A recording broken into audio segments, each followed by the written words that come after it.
you're trying to make a case that a Bible is nothing but a con artist story to get money from idiots, then the Ananias and Sapphria story is the place to go. The story goes, all the early converts to the church were selling all their worldly goods and bringing the money to the apostles' feet.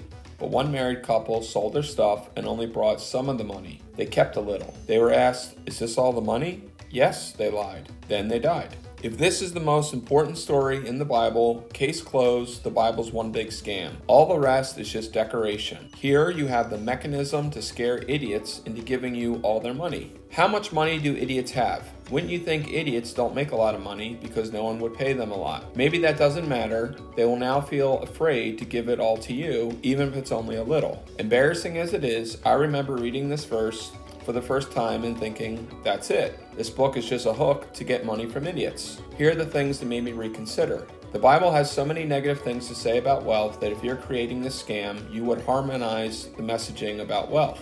You wouldn't have so many passages that make it look suspicious if the leaders were flexing their filthy wealth. You'd scrub out all those verses condemning about money, like Jesus saying most rich people aren't going to be saved. You insert verses that said Christian leaders deserve to be filthy rich and live in luxury. It was their karma. Still, Ananias and Sapphria didn't deserve to die for a lie. People lie all the time and don't drop dead. The difference is when this happened, people just saw the resurrected Christ. Miracles abound. The apostle's shadow was healing the sick. In that climate of miracles galore, there was less of an excuse to doubt God and disobey Him.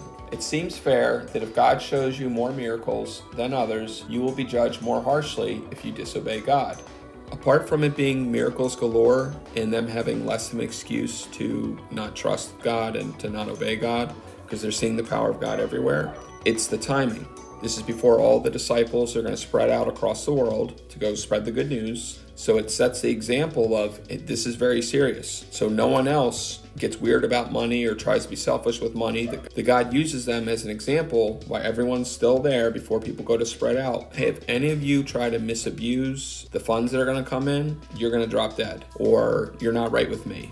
And you can't say, oh, we didn't know. It might be a little bit harsh, but he's showing everyone where they're all still gathered before they spread out. Hey, when money comes in, do right by it. Before you go, no, this is not about, hey, be responsible for the funds or else you're not right with God. This is teaching predators how to get prey and go, you guys lie to me, you die.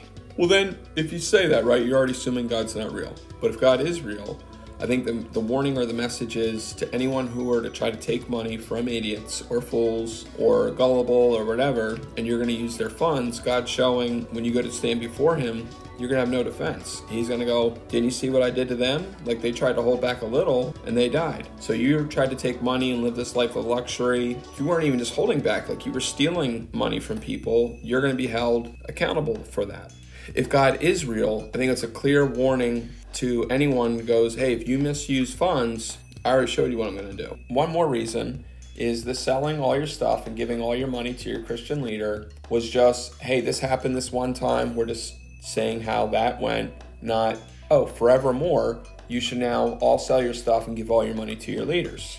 So it wasn't, hey, this should happen from now on. It was just, hey, this happened at this one time. When Paul tried to raise money to help the down and out, he didn't say you better give everything or you'll drop dead, and Paul wasn't raising that money so he could buy a yacht. According to Paul, he worked and set the example that leaders in the church provide for themselves. When he asked for money, it was to give to people who were going through hard times. Further, the apostles, according to Paul, lived terrible lives. He wrote this about apostles. To this present hour, we apostles are both hungry and thirsty and poorly clothed, and we are roughly treated and are homeless, and we toil working with our own hands. 1 Corinthians 4:11-12. If the Bible were a scam, Paul would have said, he's living it up, keep sending all your money to the leaders, let them live it up, or you will drop dead. But through Paul's example, it would be very hard for a Christian leader to try and live fancy and avoid labor while collecting money from hardworking people. Sure, people have done it, but they're going to have to answer to God for it, and it's obvious they are not obeying God.